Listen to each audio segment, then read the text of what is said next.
முதலாவது தம்முடைய தெய்வ சித்தத்தின்படி விருப்பம் அவர் உண்டு பண்ணினார், அவரது தீர்மானம்.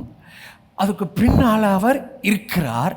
உங்களுக்குள்ள விருப்பம் இருக்குது, எல்லாத்துக்கும் இருக்குது, எனக்குள்ளே இருக்குது, உங்களுக்குள்ளே இருக்குது.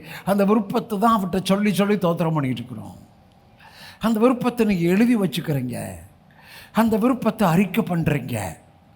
இது எல்லாம் அவர் உங்களுக்கு கொடுக்குற பலன். அதுதான் நீங்கள் புரியணும். அந்த விருப்பத்தை சொல்லி சொல்லி தோத்திரம் பண்ணுறீங்க, அந்த விருப்பத்தை அறிக்கை பண்ணுறீங்க, அந்த விருப்பத்தை எழுதி வச்சுக்கிறீங்க. இதெல்லாம் உங்களுக்கு அவர் கொடுக்குற அந்த யோசனை. It's biblical. பேசுவது, அறிக்கை செய்வது, எழுதுவது, பிரகடனப்படுத்துவது, எதை உங்களுக்குள் அவர் துவக்கின விருப்பம். அதுக்கு பின்னால் அவர் செயல்படுகிறார்.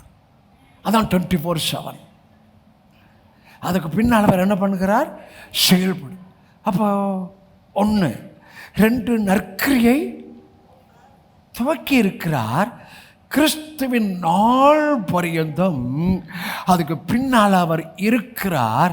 நீங்கள் அவரை சார்ந்துக்கிட்டீங்கன்னா அவர் துவக்கின நற்கிரியில் உங்களை முன்னால் தள்ளி தள்ளி அந்த நற்கிரியில் உங்களை நடத்திக்கிட்டே இருப்பார். அந்த நற்கிரியில் 24/7 அவர் இருக்கிறார். நீங்கள் தூங்குவீங்க, ஆனால் அவர் தூங்கலை. நம்ம வேலை செய்கிறோம், வேலைக்கு போகிறோம், தொழில் பண்ணுறோம், ஆனால் அவர் வேலை அது அல்ல. அவர் வேலை உங்களுக்குள்ள விருப்பத்தை செய்கை உண்டாக்கினார, அதுதான் அவர் ஒர்க்கு. 24/7 உங்கள் நற்கிரியை துவக்கினார, அதோடு சேர்ந்து அதை முடிக்கிற வரைக்கும் அதில் உங்களுக்கு பலன் தர்றாரு.